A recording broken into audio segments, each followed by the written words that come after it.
Good afternoon and welcome to NASA's Kennedy Space Center. I'm Daryl Nail. Appreciate you joining us. We're here ahead of the launch of NASA's Interstellar Mapping and Acceleration Probe, or IMAP, targeted for 7:32 a.m. Eastern, a launch that is, on Tuesday, September 23rd, on a SpaceX Falcon 9 rocket from Pad 39A. IMAP will study how the sun shapes the space around us with two rideshare missions on board. NASA's Carruthers Geo-Corona Observatory imaging Earth's outer atmosphere, and NOAA's SWIFO-L1 providing early warnings of solar storms. Together, these missions will strengthen our understanding of space weather and its effects on Earth and our explorers. And to talk about that and answer your questions for the media today, joining me here is a fine panel of folks, starting with Dr. Nikki Fox, our Associate Administrator for Science Mission Directorate at NASA headquarters. To her left, Brad Williams, IMAP Program Executive, also at NASA headquarters. We have Irene Parker, Deputy Assistant Administrator with NOAA NESDIS. Dr. Denton Gibson, Launch Director for NASA Launch Services Program. Juliana Scheiman is the Director for NASA Science Missions at SpaceX. And Arlena Moses, our Launch Weather Officer for today and the launch from the U.S. Space Force. Now, today's briefing will focus on the mission readiness and the launch. Questions about the scientific details will be answered at another press conference coming up at 3:45 p.m. Eastern, and will feature mission science teams from NASA, NOAA, Princeton University, and the University of Illinois. So we'll begin with remarks from our panelists and then take your questions here in the room and on the phone line. So, Dr. Fox, why don't you kick us off? Thank you so much, Daryl, and thank you for joining us for this very, very exciting run-up to this incredible mission launch. The Apollo era certainly taught us that the further humanity is from Earth, the more dependent we are on science to protect and to sustain life on other planets. And we certainly learned that in between the Apollo 16 and 17 missions, when the astronauts narrowly missed catastrophe when one of the most powerful radiation storms recorded since the Carrington event of 1859 occurred in August of 1972. Had the astronauts been in orbit or, in fact, on the moon's surface, they could have experienced dangerous levels of high radiation sparked by the historically enormous solar flares bursting from the sun at unprecedented speeds. I'll say, if you haven't seen it, it's called the Seahorse Flare, and I seriously do recommend that you Google it. It's a beautiful flare. The storm, not only was it beautiful, but it was so fast that the solar radiation itself was so intense that the impact didn't just remain in space. The coronal mass ejection, or CME as we call it, traveled from the sun to Earth in a record-breaking 15 hours, and that's sort of compared to the more usual 2 to 3 days. And it still holds the record to this day. The United States experienced radio blackouts, significant power grid disturbances, satellite damage, and those as far south as Texas saw spectacular aurora. It also caused magnetic disturbances which triggered the accidental detonation of U.S. naval sea mines from the Vietnam War. At that time, there was no way to really predict when a solar storm would begin to brew. Now, NASA is leading the United States to be a space weather-ready nation. And on Tuesday, NASA, alongside 27 national and international partners, will launch the Interstellar Mapping and Acceleration Probe, as we lovingly refer to IMAP. IMAP is a mission of firsts. It will be the most advanced spacecraft dedicated to mapping the heliosphere's outer boundary, which is a key piece in the heliophysics puzzle about the sun's influence on our solar system. To do this, IMAP will spin every 15 seconds to measure the invisible plasma around it, and it will do that using a comprehensive suite of 10 revolutionary instruments. From its strategic position 1 million miles upstream from the Earth, IMAP will provide warnings, and they will be provided, of course, for Artemis 2 and Artemis 3 of incoming radiation. It will provide advance notice for astronauts and for those on Earth using the IMAP Active Link for Real-Time, or iAlert, system. Radiation exposure is a real threat to our astronauts traveling to the moon and beyond. Humanity has only ever existed inside our protective magnetosphere, and as we travel beyond that protective shield, whether it be to the moon or to Mars, the actionable information from missions like IMAP will keep our astronauts safe. Through NASA's Moon to Mars program and NASA's Moon to Mars Space Weather Moon to Mars Space Weather Analysis Office. It's a big mouthful. We can implement the iAlert system for upcoming Artemis missions on our sort of lunar proving ground before we actually send humans to Mars, which is really, really significant. NASA science supports the agency's core exploration safety imperatives by enabling research and instrumentation relevant to ensuring that astronauts can protect themselves in time when we know a space weather event is coming. Riding alongside IMAP is a mission of opportunity, NASA's Carruthers Geocorona Observatory, and it totally complements IMAP's data by helping us to understand the space weather near Earth and how it impacts a sort of very little studied atmospheric region called the exosphere. The exosphere is basically our last frontier before you hit deep space. The only time we've been able to image it before was using a camera that flew on the Apollo 16 mission, and that's the best image we have to date. With Carruthers, we'll be able to stare constantly and look at how this very, very final barrier between outer space and us actually responds to space weather. So it's a really, really great partnership. The exosphere's response to space weather shapes how the storms actually impact our technology, including communication signals in the upper atmosphere and power lines on the ground. Now, you're going to hear a lot more about IMAP, about Carruthers, and about NOAA's SWIFO L1 mission from Brad and from Irene, and then again, as Darryl said, during the science briefing. So I will end with a thought that today the Apollo-era flare serves as a reminder of the threat that radiation exposure has to technology and to astronauts in space.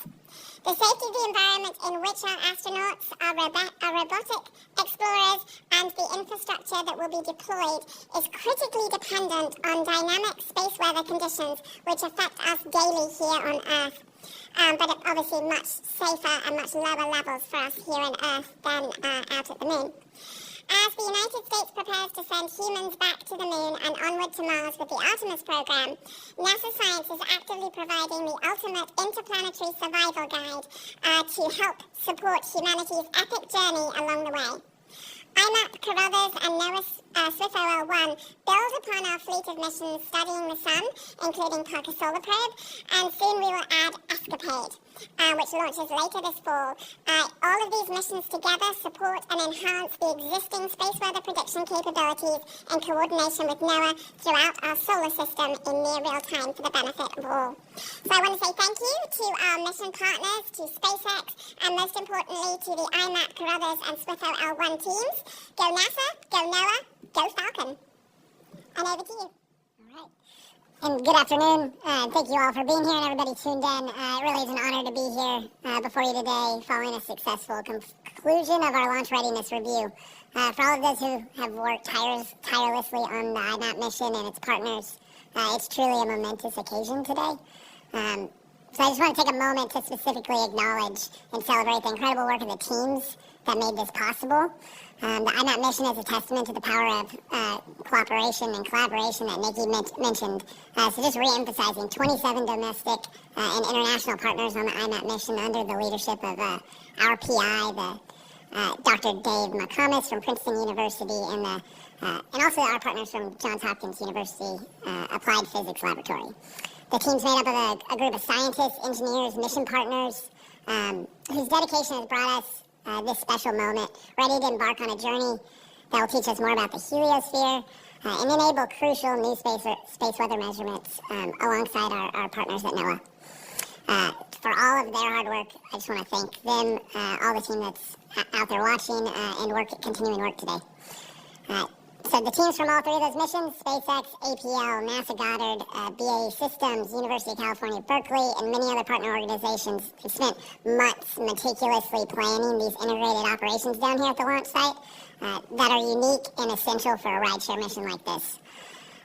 In the last few weeks, these teams successfully executed all of those well-coordinated activities that have led us to the launch pad today. I would be amiss if I didn't highlight how instrumental the NASA Launch Services Program has been, and Denton's team, how truly instrumental in integrating these three missions together, demonstrating our agency's ability to innovate and find new ways to accomplish our scientific goals. By launching 3 spacecraft on one launch, we've maximized efficiency and achieved cost savings. The synergies across these 3 missions really are remarkable. IMAP will be our celestial cartographer, providing a comprehensive map of the heliosphere's protective boundary and the energetic particles that threaten our space assets and human explorers. In parallel, the SWIFT-L1 mission will deliver critical space weather directly to NOAA, enhancing our nation's forecasting capabilities. And finally, the Crothers Geocorona Observatory, led by Laura Waldrop at the University of Illinois, will provide a unique perspective, looking back at Earth from L1 to study the planet's geocorona and better understand how our atmosphere interacts with the space environment. Over the last week, the ride shares were integrated onto the ESPA ring, IMAP was integrated onto the top of that stack, and they were all encapsulated into the fairing. They're then transported to SpaceX Pad 39A, and that encapsulated assembly with all 3 spacecraft has been mated to our SpaceX Falcon 9 rocket, and at that point they have completed aliveness checks, and we're happy to share that all the spacecraft are healthy and ready for launch. And with that, I will pass it over to Irene Parker.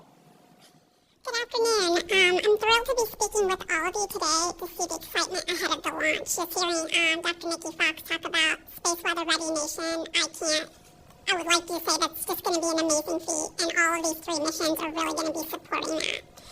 So with that, space weather has an impact on our daily lives, from GPS we use to navigate around the globe, and even to the food we eat, grown by farmers relying on precision agriculture.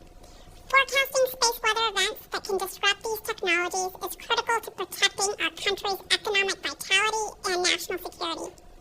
SWIFT-L1 is the first fully dedicated NOAA observatory designed specifically for continuous operational space weather observations. The satellite will be our first line of defense and serve as an early warning beacon for the potentially devastating effects of space weather. SWIFT-L will orbit in the sun from the Lagrange Point 1, a position in deep space about 1 million miles between Earth and Sun. The positioning allows for continuous, unobstructed observation of the Sun's corona without interference from the Earth. The 24/7 data from SWIFT-L1 will give the operators of NOAA's Space Weather Prediction Center the critical lead time to make precautionary actions that protect vital infrastructure, economic interests, and national security on Earth and in space. The 4 instruments on board SWIFT-L1 will collect real-time data and measurements of solar wind, thermal plasma, and the sun's magnetic field. These observations are key for the accuracy of forecasts and warnings from NOAA's Space Weather Prediction Center. SWIFT-L1 will feature NOAA's second operational compact coronagraph, otherwise known as SEACOR, which will help detect solar coronal mass ejections, the most hazardous form of space weather. Our first SEACOR launch aboard GOES-19 in June of 2024 and is currently operational from our geostationary orbit. I must stress that SWIFT-L is a joint program between NOAA and NASA, and both of us have an important and complementary responsibilities in the development, testing, launch, and operation of the mission. NOAA is the program owner that determines the requirements, provides funds, and manages the program, operations, and data products and dissemination to their users. NASA and our commercial partners develop, build, and test the instruments and spacecraft on NOAA's behalf and the NOAA specifications. In Maryland, the NASA Goddard Space Flight Center provides acquisition, engineering, and project management support to NOAA for developing the mission. NASA's Launch Services Program, based at Kennedy Space Flight Center in Florida, manages the launch. Overall, SWIFT-L is a part of our NOAA's larger plan, the next step, which is a program called Space Weather Next, which is designed to provide long-term continuity and enhance space weather monitoring capabilities well into the future, ensuring our nation's technological infrastructure remains protected. NOAA is working closely with Congress and the administration to fund the Space Weather Next program, which launches of 2 core observatories at Lagrange Point 1 targeted for 2029 and 2032, ensuring continuities of these critical services. With that, I'll pass it over to Dr. Denton Gibson from NASA LSP. Thank you.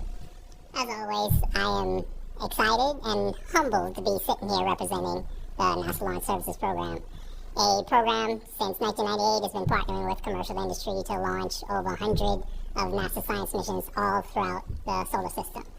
And just kind of getting ready for this mission, I was just thinking back, our first mission with SpaceX was the 20th flight, and now IMAP will likely be the 550th flight, which is a huge testament to what SpaceX has accomplished, and another step in this partnership that we forged with them.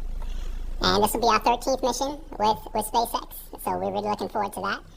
And I'll just take a minute to recognize the organizations that really came together. There's Space Launch Delta, SpaceX, NOAA, and NASA to really forge a great partnership to have another excellent mission. So you've heard there's 3 spacecraft on this mission. So it's almost as if our mission integration team had to work 3 missions simultaneously. And it has been going very well. Our team has been busy over the last couple of weeks. Last week we had our mission dress rehearsal, which was a simulated countdown where we really exercised the team to get them very prepared to be on console, to be able to handle anything. We also had the FRR last week, which went well, and we're ready to proceed forward with the rest of the integration. And we also, on Friday, we also had the Space Launch Delta 45 LRR, which also the Space Launch Delta 45 leadership gave their go to proceed in the count. And earlier today, just about an hour and a half ago, roughly, we concluded the joint NASA SpaceX LRR, where all of leadership gave the go to step into launch count early Tuesday morning. And with that, I'd like to play a video here. We have a video here to show you some of the integration work that has been done. So here, as you heard mentioned, IMAP arrived here at Astrotech in Titusville around May, second week of May. And then also Swiffle, L1, and Carruthers arrived mid-July. And as we mentioned, the payload adapter happened early September, where all 3 spacecraft made it, and you had a good shot there. And the encapsulated assembly, which you're looking at right there in the photos, that occurred September 16th. And then the transport to the launch pad, and that's what you're looking at right there, to the hangar near launch pad, looking at transport. That occurred September 17th. And you get some good shots in front of the VAB. And this is just an example. This is not the actual footage of our launch vehicle, but this is an example of what it looks like. Roll out from the hangar at 39A to the launch pad is occurring right now. So hopefully by the end of this, we may or may not have a good shot as they work through that. So there you go. So as if you're looking at everything that's going on, we are in good shape. We are early Tuesday morning, roughly about 30 to 40 minutes ahead of our T0. I will pull the NASA team to step into propellant loading and launch. And all goes well. The propellant tanks on the Falcon 9 will be loaded with densified propellants. And the team will be stepping into looking at a T0 at 7:32 a.m. Tuesday morning. And just to summarize, the Falcon 9 is ready.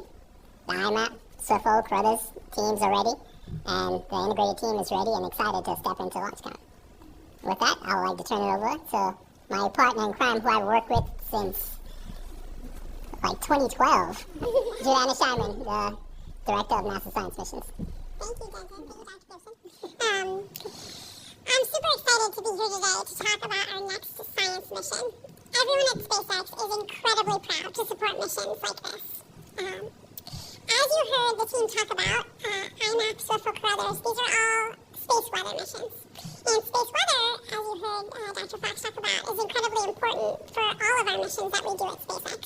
For launching Falcon, like launching IMAP, for human spaceflight missions, and for operating our satellite constellation. The space weather data is critical for mission success, and it's critical for future human missions to Mars. So thank you, NASA and NOAA, for doing amazing missions like this that help us build the next generation and the next missions.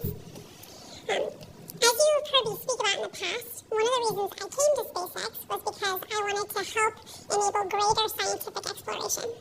And the way we do that at SpaceX is by lowering the cost of access to space. And we have been very busy doing just that for NASA and for NOAA over the past few years. In fact, as you heard Denton mention, IMAP is our 13th mission for the NASA Launch Services Program. It is also our 7th mission in less than 2 years for the NASA Launch Services Program. We've been busy. Earlier this year, we launched Hemisphere-X with 4 punch payloads. In July, we launched the TRACERS mission, which flew with a total of 5 NASA spacecraft.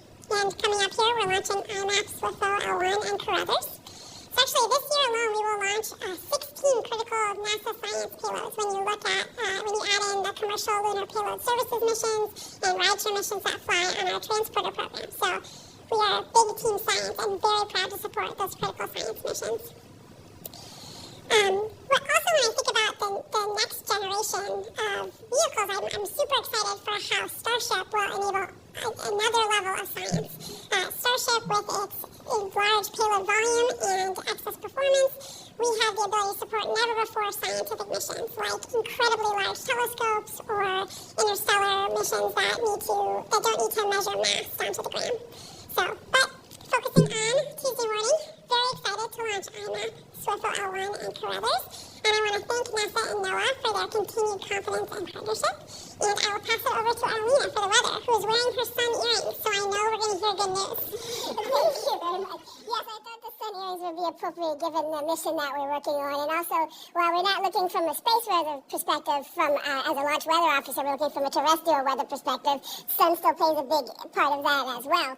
So as we go into Tuesday morning, if you've been here locally on the Space Coast, you know we've had a bit of a dry spell after a very wet late summer, early fall time frame. It felt just really nice kind of getting into the Florida fall time frame.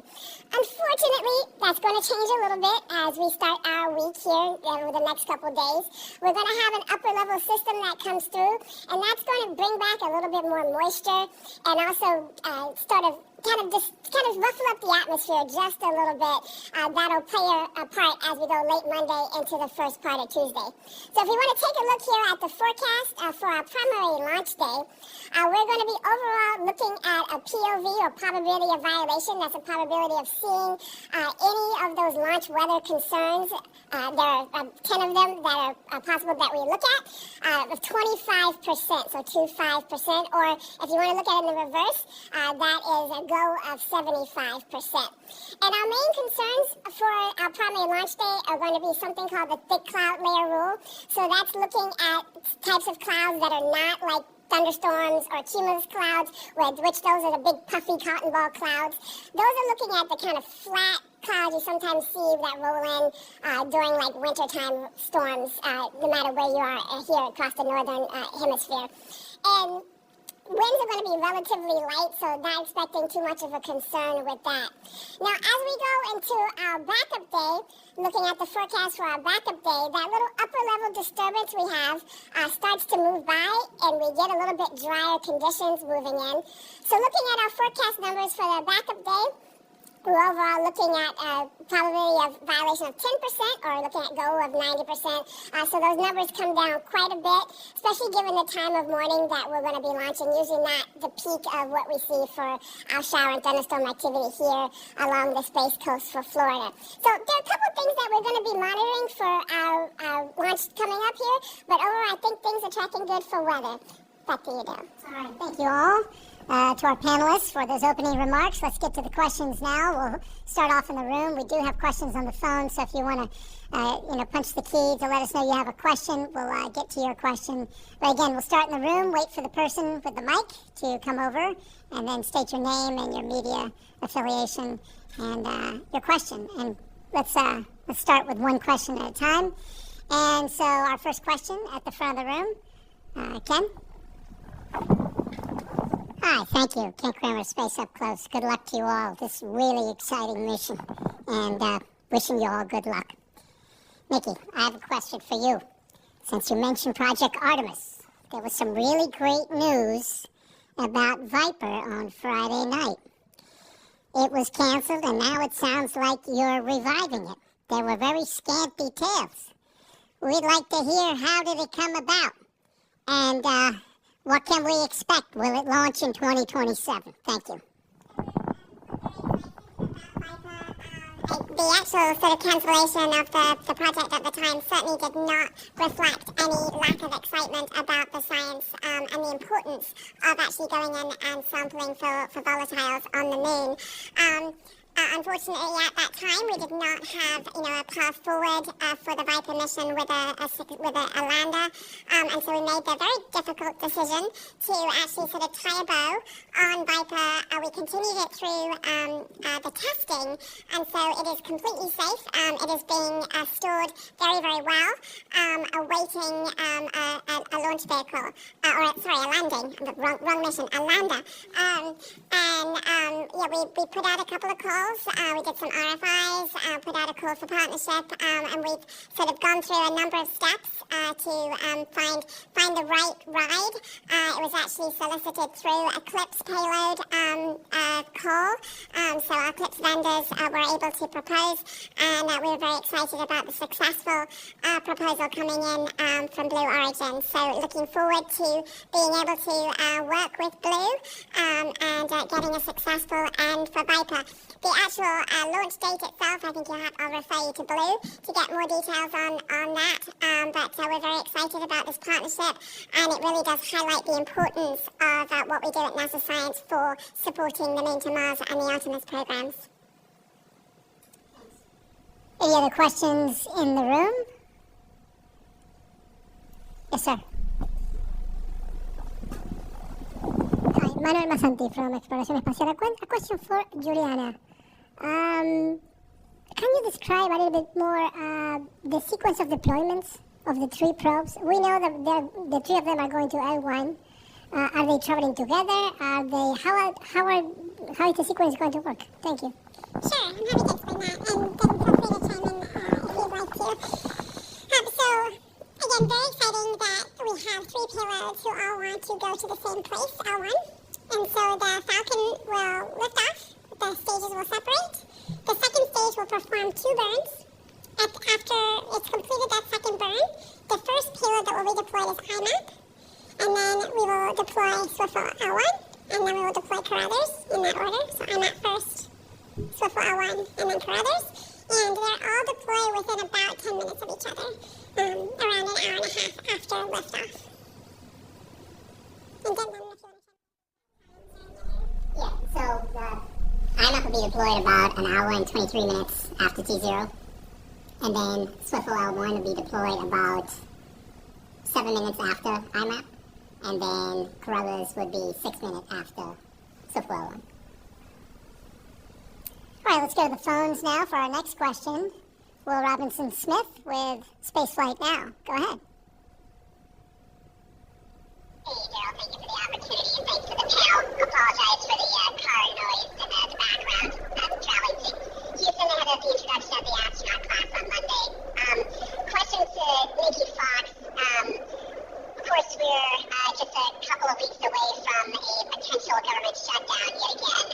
And there's a lot of uncertainty about where that leaves the NASA budget, and in particular the science budget, as to whether or not it will be subject to the proposed cuts from the Office of Management and Budget, or if there's a different operating level that you guys will use. So I guess, can you provide some clarity on if the government shuts down, what then, especially what happens to the important science missions that are at risk of being unfunded or defunded in that scenario? Thank you. Thanks so much for the question. As we do with every possible government shutdown, we plan sort of contingency operations. We always make sure that we're protecting life and property, and so therefore we make sure we take care of the missions that are already in space and operating. And clearly, obviously, we don't anticipate any slips to this launch. Looking down the table, and so these missions will be up in space. Obviously, making sure that they, we are able to operate them and do all those really crucial things is really important. Even if, in the unlikely event that maybe the weather causes a slip, we would still have these prioritized. As of course, at this point, we would be risking damage to property if we didn't actually launch them. And so, I have no concerns about the care and feeding that will be given to these three missions.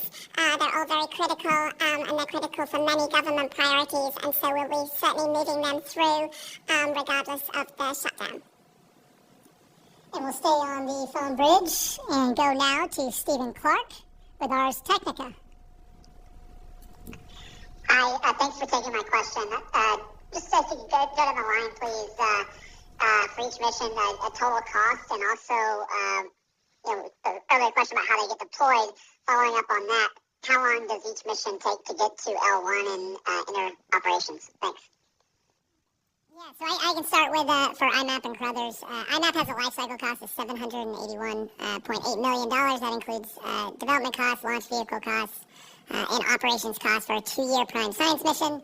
The Carruthers Geo Corona Observatory has a life cycle cost of $97 million, including a 2-year prime science mission. And the total cost for NASA to launch these IMAP and the secondary ride shares is $109.4 million. For SWIFO, our life cycle cost is $692 million, and that goes from concept phase all the way to operations and disposal. That includes the SWIFO spacecraft, the 4 instruments, also the instrument, the first Seacore on GOES-U, along with our ground segment for operations. And we plan to be hopefully operational at L1 in April of 2026. And I can just add, back on IMAP, IMAP and Crothers both arrive at L1 about 107 to 108 days after launch. Both are fully commissioned at that point and starting prime science. All right, very good. And let's go back to the room now. And do we have any hands for questions? Ken? Thanks for follow-up. Yeah, can you talk about coordinating these 3 missions together? Whoever can answer this question. There's got to be a lot of challenges and hurdles to that. You mentioned a little bit. Can you go into that in detail, please? And I don't know if from the beginning these 3 missions were planned to be together, or how did that happen? Thanks. Which was actually, IMAP was competed and selected in 2018. Was competed through 2017. During that time, the Heliophysics Division, under the leadership of Peg Luce, had this sort of wonderful idea of, we're going out to L1. What else could we travel with? Immediate partnership formed with NOAA to actually put the Space Weather follow-on L1 mission on the stack. And the proposal teams were asked, if it was the IMAP proposal teams were asked for permission to release their launch trajectories so that they could actually put together a plan. And then there was an actual call for ride shares for the IMAP mission that went out in 2018. The Carruthers, it was called GLIDE at the time, but the Carruthers Geo Corona Observatory was selected as one of those payloads. Another payload was selected as a technology demonstration, but unfortunately it did not get confirmed. So it was a very sort of well thought out plan to put these missions together on the stack. Denton? Yeah, and as Nikki mentioned, once the decision was made to have all 3 on the stack, LSP starts working with the spacecraft to understand what their requirements are. Then once we put out proposal for launch services, and then once SpaceX was selected, then our team start working with SpaceX years in advance to ensure that all the requirements are met, and we can fully integrate all 3 spacecraft to the Falcon 9. And that was years of planning and then months of execution. All right, very good. SpaceX. Yeah. What do you have to do in particular to make this happen? Sure. Yeah, in case you didn't hear the question online, he asked what we could do in particular to make the mission happen. As Ben touched on, we had to look at all the spacecraft requirements and make sure that we could support them on the mission. And so there's some very fun examples of requirements that we had to work through. My favorite one is that each spacecraft, IMAP, SWIFO, and Carruthers, all require their own T0 nitrogen purge, is what we call it, where we're actually purging nitrogen gas on contamination or moisture-sensitive instruments right up until liftoff. And so each one of those spacecraft have their own nitrogen requirements with their own pressures, their own flow rates, and so we had to build a unique system to have our sort of 3-headed beast of nitrogen purge for all those spacecraft. Another thing that comes to mind is, Dr. Fox mentioned this, but IMAP is a spin-stabilized mission, so at deploy we have to spin the Falcon second stage at 4 RPM, 24 degrees per second. That's pretty fast to deploy the spacecraft. And so we had to make sure that when we're deploying IMAP at that rate, we haven't deployed Swiffer or Carruthers yet, that the entire integrated stack can support that maneuver. We can then slow down the spin and then deploy Swiffer and Carruthers. So it's a delicate ballet in space. One of the cleanest environments required, right, for SpaceX and LSP on this mission. Yes. So, all right, thank you, Juliana. Let's go in the room to the gentleman in the back. Hi, I'm Joel Achenbach, freelance, and I have a question for Dr. Fox.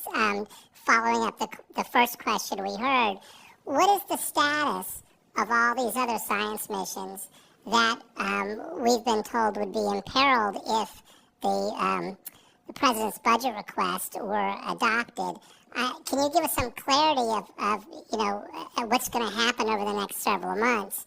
Have the leaders of these missions been told to prepare to shut down these operational spacecraft it as a contingency in case the president's request is adopted or something like that is adopted?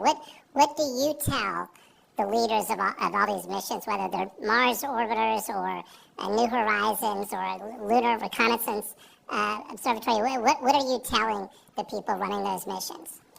Yeah, thank you. That's a great question. So obviously all the information that we have in the President's Budget Technical Supplement was released on May 31st, and so I encourage you to look at that. There's a lot of great detail in there for the priorities under that budget cap. When that was released, we did, as we would always do, ask the missions for a plan of what it would take, what a shutdown looks like if indeed that is the direction that we get. We are, of course, like every other agency, anticipating an appropriation to tell us exactly what we will do moving forward. But of course, NASA as an agency always follows the law, works closely with the Office of Management and Budget and with our appropriations committees to ensure that what we do, of course, everything we do follows administration priorities. Everything we do is for the good of the nation. And so we just wait to find out what the level of resources we'll have to be able to continue to push all that forward. All right, back to the phone bridge now. Jeff Faust with Space News. Go ahead. Follow up with Joel's question for Nikki, a little bit more focused. If come the 1st October, even if we have a CR, there are differences between the House and Senate funding levels for NASA science, which of course are very different from what is in the administration's proposal. Have you been given any direction on what level of funding to plan for during that time from when the CR kicks in, if there is a CR, until we get a final appropriations bill? Thank you. Seeing the details of that CR, and whatever we are asked to do, we are ready to implement. And just a reminder, we have all of our individuals for the panel here today are expert on the IMAP, SWIFT-01, and Carruthers mission. So if you have any questions about that, we certainly welcome those. And the gentleman, actually, let's go to one more on the phone line. I think Will Robinson Smith is back in queue. Thanks for allowing a follow-up, Daryl. To Irene Parker, you mentioned that obviously SWIFT-01 is the beginning of this next evolution in space weather tracking and warning systems under NOAA's purview.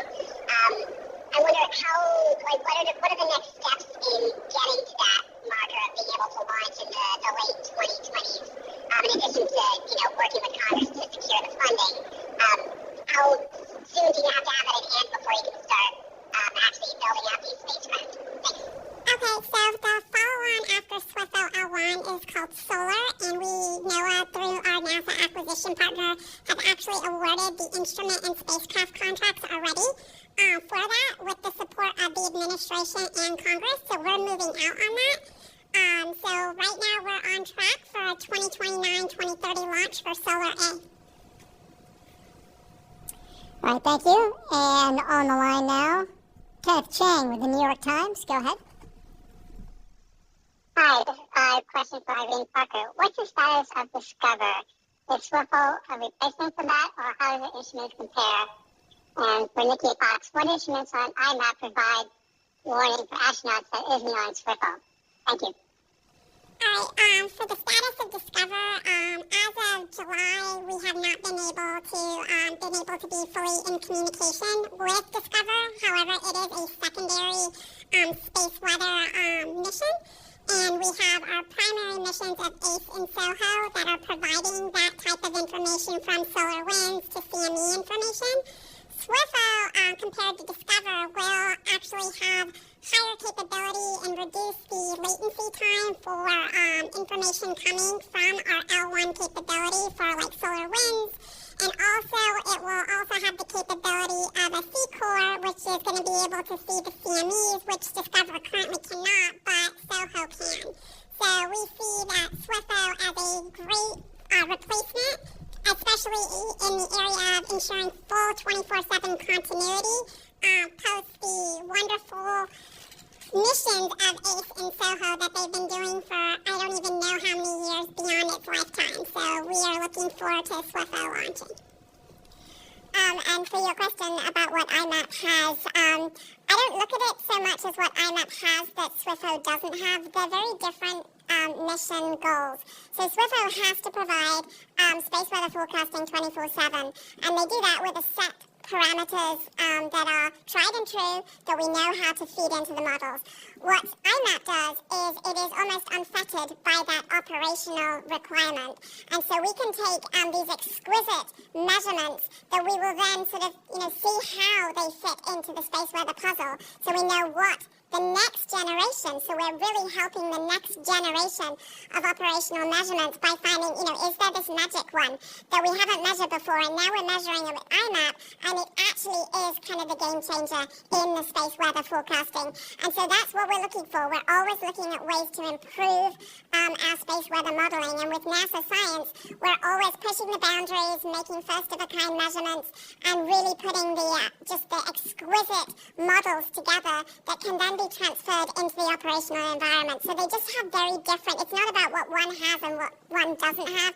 It's really about the focus of the missions. And so we continue to push the boundaries of science, and we do that, and we pass any of our knowledge, any of our breakthroughs go immediately to our very, very close partners at NOAA as we want to enable better space weather forecasting for the nation. And we have time for one more question in the room. And the gentleman here in the middle. All right, if Timothy Milligan and Freelance, if for some odd reason IMAP is not able to deploy, would that stop the other two crafts from being deployed?